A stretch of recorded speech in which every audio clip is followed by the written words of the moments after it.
Wise man or woman once say, no such thing as too much compassion. We're revisiting a practice again today called Maitri, which translates as loving kindness practice.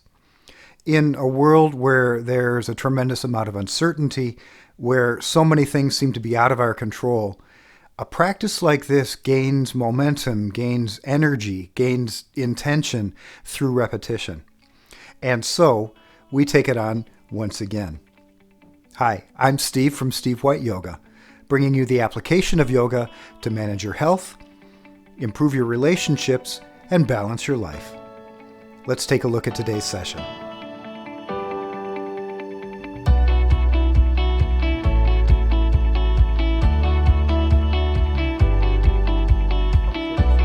It's possible, I'm going to say, to lose perspective.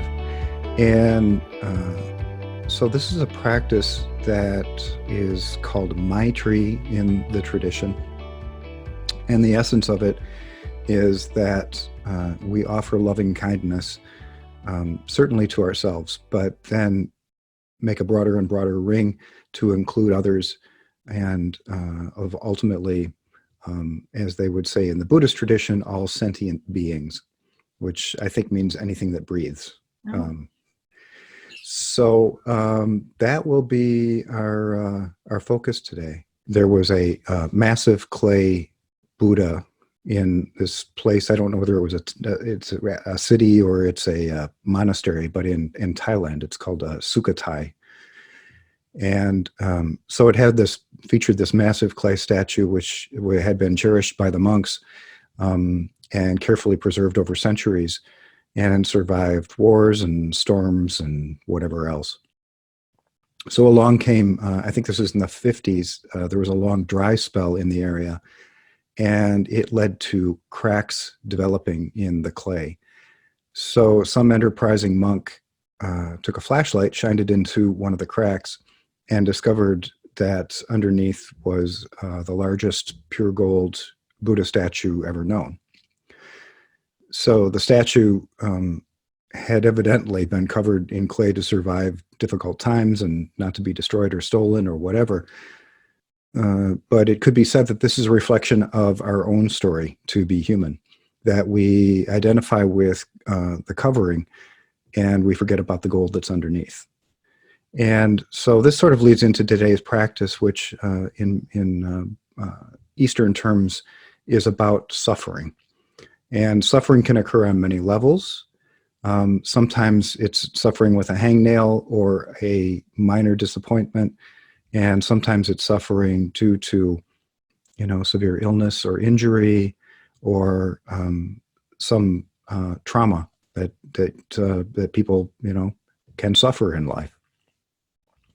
So today's practice then will be focused again, as we did on Tuesday, on this loving kindness to help to change our relationship with our covering and to also recognize the covering of others and hopefully what's underneath. So I think I gave this quote on Tuesday from Byron Katie: "People suffer from minding other people's business." And it speaks to the notion that we have this tendency to look outside of ourselves, particularly if we're not entirely happy with our own lives, our own existence, compare ourselves to others, and draw conclusions. And sometimes those conclusions include either elevating someone or degrading someone as a basis for, kind of measuring them against ourselves and making ourselves, feel better or feel more right or feel more included or whatever it might be.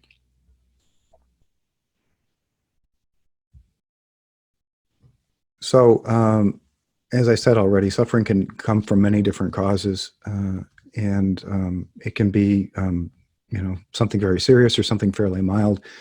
And in this practice, we offer loving kindness as I said this already, a never expanding ring, beginning with ourselves and extending to those we know and ultimately to everyone.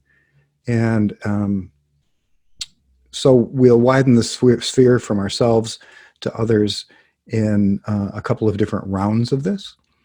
And This is a quote from Viktor Frankl, who wrote a very famous book called Man's Search for Meaning. To draw an analogy, a person suffering is similar to the behavior of a gas. If a certain quantity of gas is pumped into an empty chamber, it will fill the chamber completely and evenly, no matter how big the chamber. Thus, suffering completely fills the human soul and conscious mind, no matter whether the suffering is great or little. Therefore, the size of human suffering is absolutely relative. So it's sort of an interesting way to look at things. All right, let's get right to it, shall we? So we'll do it this way.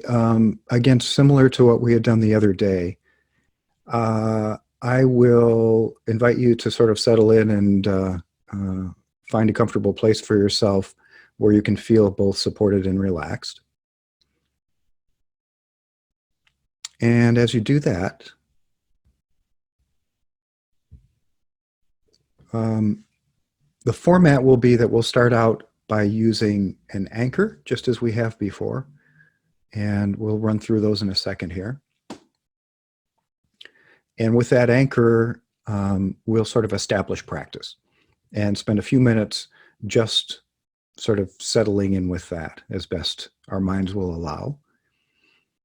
And then I will guide through this Maitri or loving kindness practice.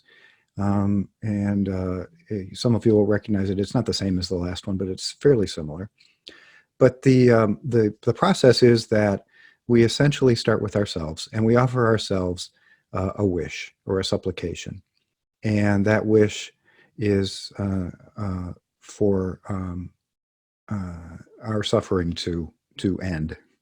And then we'll expand from ourselves to someone whom we love, and then a third time for someone who is a friend, a fourth time for someone to whom we feel neutrality, a fifth time, and the interesting one always, for someone about whom we feel some negativity. And it doesn't have to be, like related to trauma negativity, but somebody you don't like. And then the last time we fan out and include all beings in our plea for relief from suffering. And then we'll do a little bit more meditation, focusing back on the anchor, and be done with it, okay? So here we go. Close your eyes if they're not already. If you're sitting in an instrument like a piece of furniture, let your feet rest on the floor.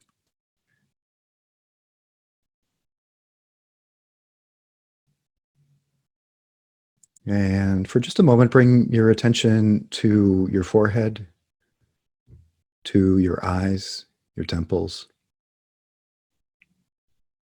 Bring your attention to your jaw. Notice your throat, your shoulders.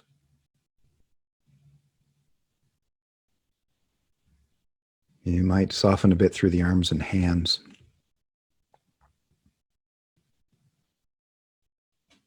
Notice your belly,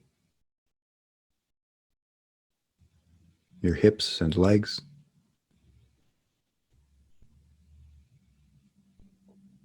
And notice your feet.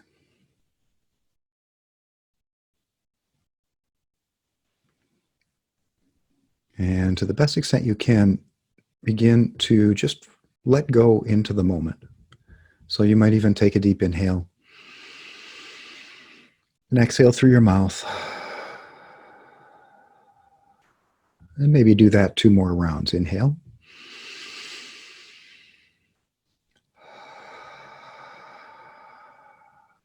One more time.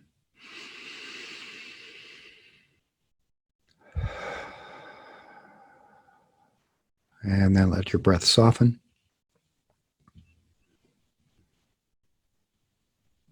And as an anchor in this practice, begin to focus your attention just on the breath. And whatever manifestation of it, the breath works for you, wherever you best sense it physically, drop your awareness into that space.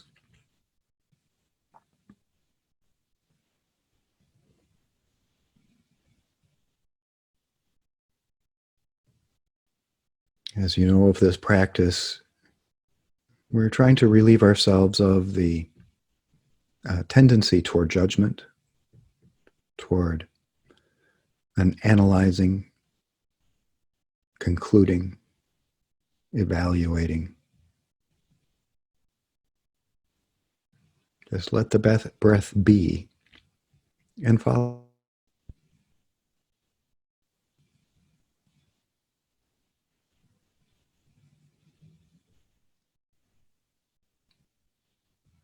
Shift your awareness for a moment and identify with sound.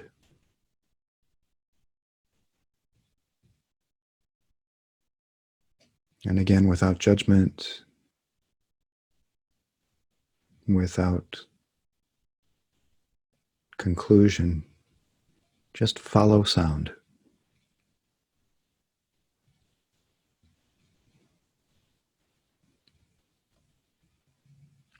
Be a neutral third-party observer.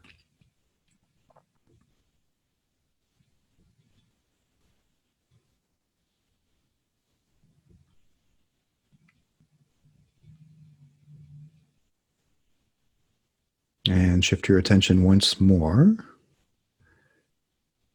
And in sensation, we most easily go to the hands and fingers.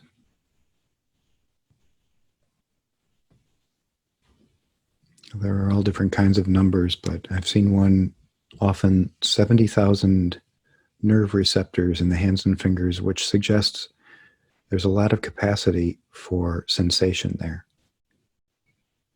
So try and tie your awareness into that.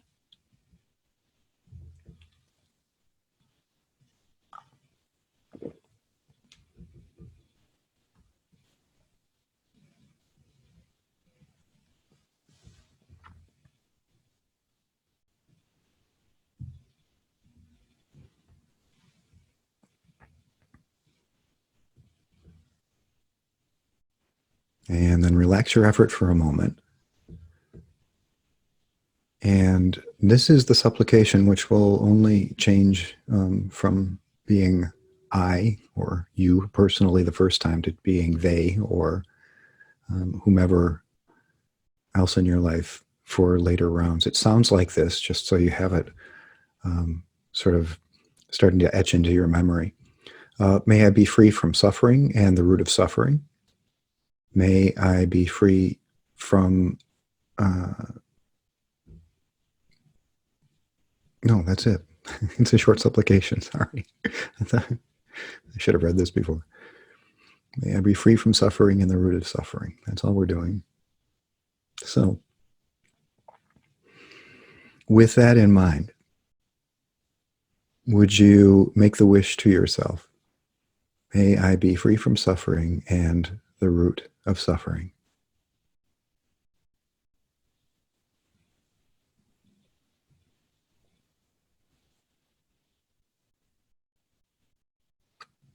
And keep that repetition going in your mind for just a little bit. May I be free from suffering and the root of suffering.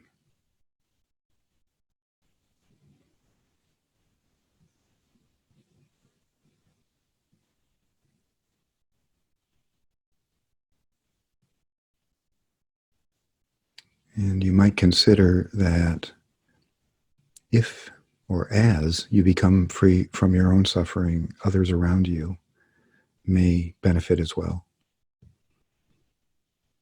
And in a yoga context, we believe that that same energy resonates well beyond our direct circle of influence. May I be free from suffering and the root of suffering.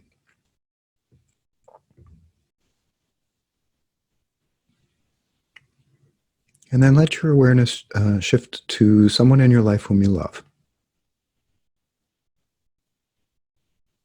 And it can be helpful to picture that person and create the same supplication for them. May they be free from suffering and the root of suffering.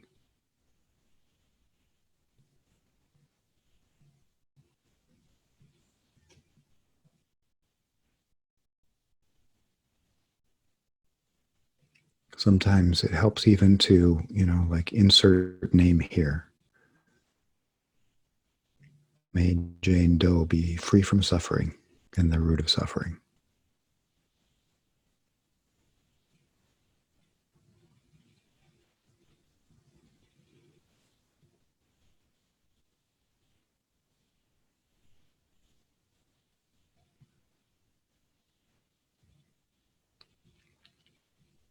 And it's suggested in the tradition that the most amount of time be devoted to this particular supplication to someone whom you love, because it's the strongest connection we have to make compassion. So just a couple more times. May he, she be free from suffering and the root of suffering.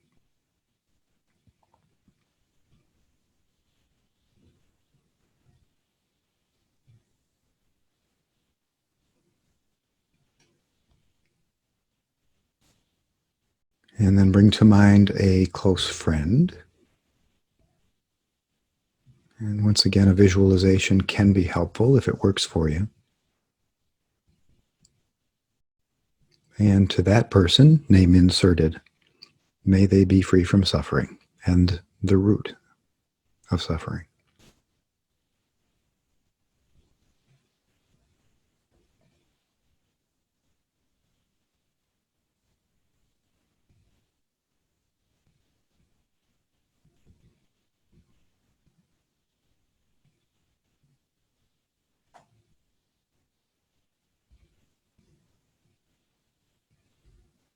And then shift once again to someone, somebody you know, but probably don't know well, about whom you don't have any particular feelings toward in either direction. They're fairly neutral to your life.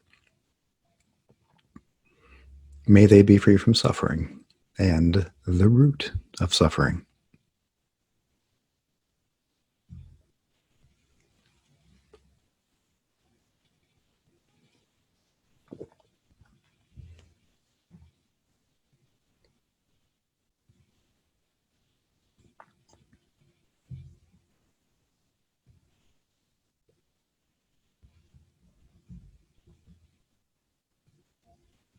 So the challenge comes for almost everyone when we turn to someone about whom we feel negative.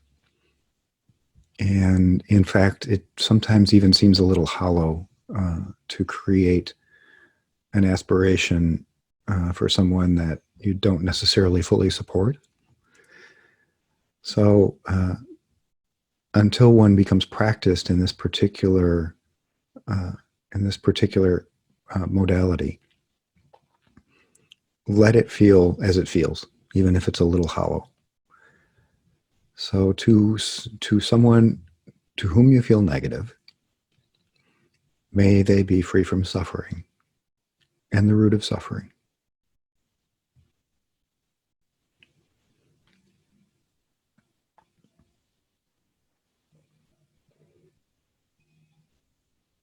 And repeat it a couple more times.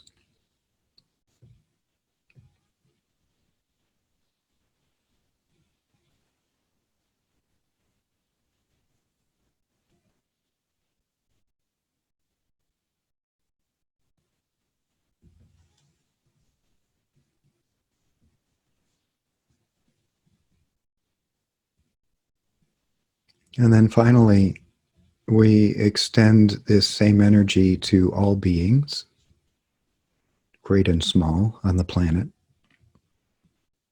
and beyond, if that's a reality. And to all beings we say, may they be free from suffering and the root of suffering.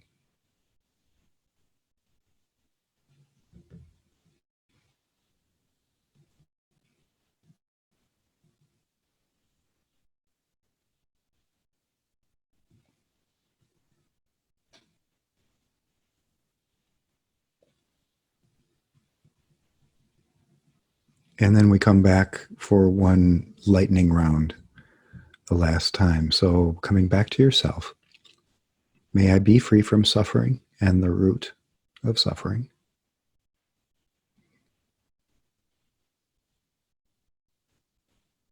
May the loved one who I've identified be free from suffering and the root of suffering. And try and really feel that, and then let it spread out. May your friend be free from suffering and the root of suffering. May the neutral party be free from suffering and the root of suffering.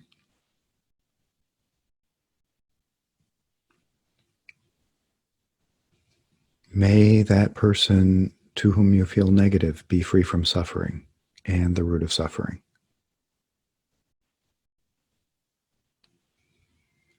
And may all beings be free from suffering and the root of suffering.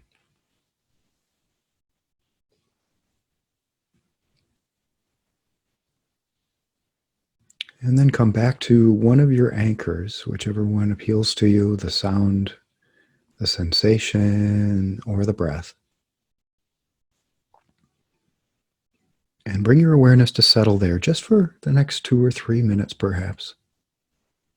Allowing the passage of thoughts, feelings in and out. When you identify that they are there, thoughts and feelings, simply recognize them, give them a little nod of the head, and then come back and rest again on your anchor.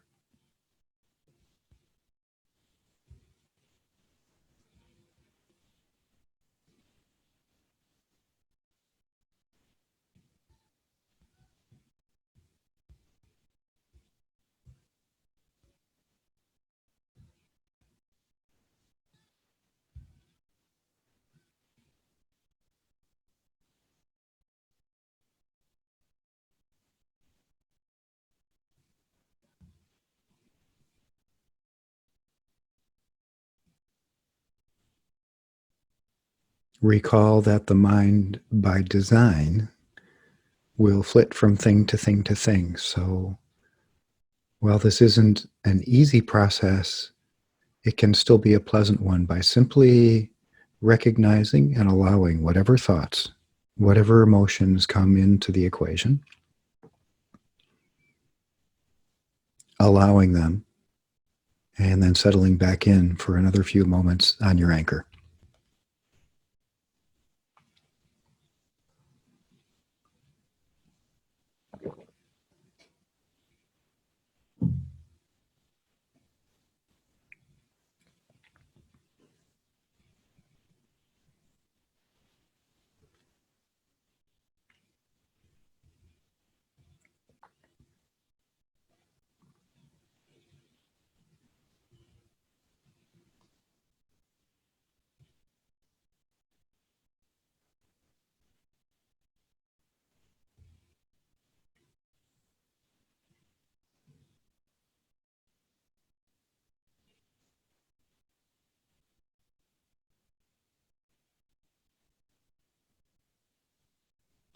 Everyone who meditates understands that there are times where the mind is in hyperdrive, and coming back to rest on an anchor lasts for no longer than a moment. There's nothing wrong with that. The recognition of that is in itself meditation. About 1 more minute. Keep engaged in this process. Find your anchor, rest, and then recognize and allow.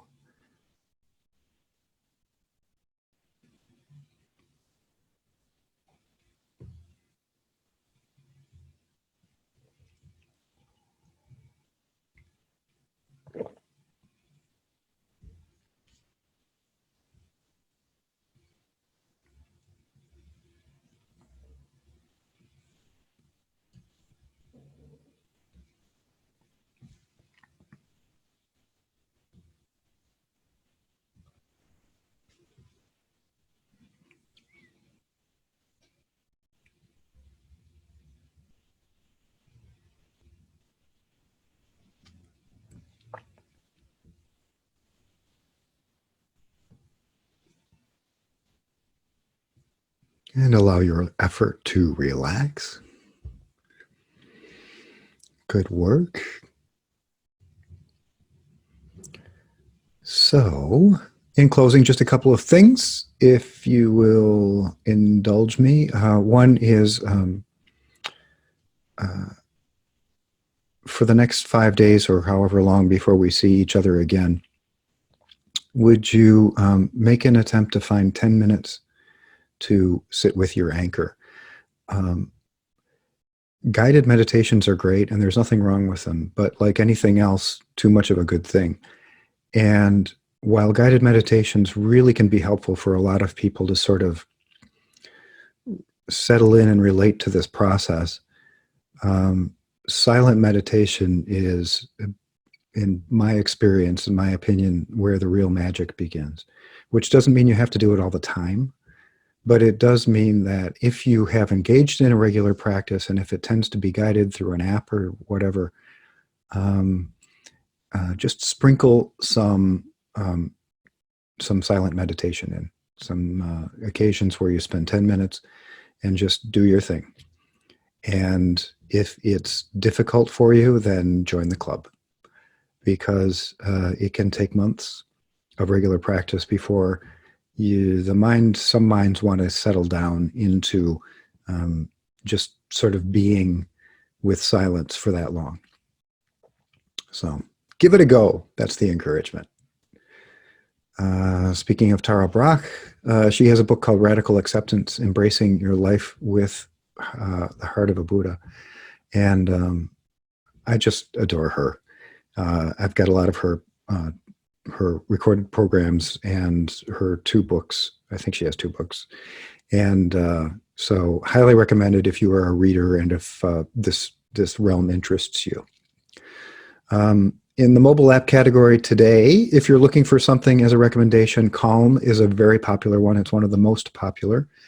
And it's another, I've only really played with 4 or 5 of these, and this is not one of them. But I have spoken with a number of people who have, and have really enjoyed it. So sometimes it's a matter of finding the right app. If you've tried one and didn't particularly take to it, my encouragement would be to try another. So there's one for you, perhaps. I hope you found value in today's session, and if you did, hit the like button. For other great videos on mindfulness and other aspects of yoga beyond the mat, please subscribe. See you next time.